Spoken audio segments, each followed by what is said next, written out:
I recently watched the trailer for the new episode of Phineas and Ferb. Yeah, it was 3 weeks ago, and it looks like the show is just continuing. Aside from a few voices that sound a little different, the whole thing is practically indistinguishable from what we already know and love. People seem excited, and that's great. I'm happy too. But for some reason I don't fully understand. After watching the trailer, I just felt indifferent. It's not that it was bad. There just weren't any jokes or ideas that wowed me. It's simply more Phineas and Ferb. The original series was great and ended with a beautiful farewell in 2015. It got 4 seasons, a total of 129 episodes, and 2 full-length movies. That's a massive number, something most cartoons can only dream of. And I'm thinking, isn't that enough? It's not that I don't want more of these characters, just I feel like everything that needed to be said has already been said. This isn't a case like Clone High, which barely got started, or Samurai Jack, where the main storyline was never wrapped up. Reviving those shows made sense. But Phineas and Ferb is episodic, not based on an ongoing narrative, so it feels like the only reason it's coming back is money. Disney wants its most profitable cartoon back, and here it is. Of course, the original creators, Dan Povenmire and Jeff Swampy Marsh, are fully on board, maybe even a little too much. And that's what I want to talk about, Dan and Swampy. Dan and Swampy created a phenomenal show and ended it with grace. But since then, they just haven't been able to let go. Their next project, Milo Murphy's Law, was actually pretty good. Dan and Swampy played gay time-traveling agents who have to save pistachios from extinction. Great concept. At the end of the first season, Dr. Doofenshmirtz returned and turned out to have a crucial role in the plot.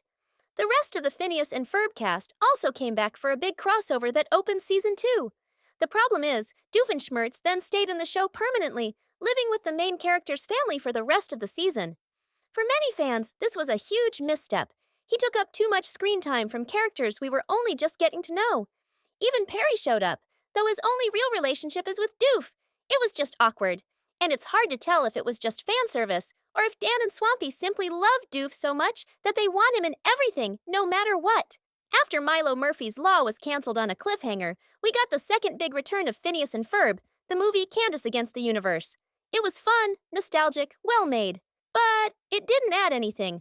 Unlike the first movie Across the Second Dimension, which truly enriched the series, Candace was just another episode.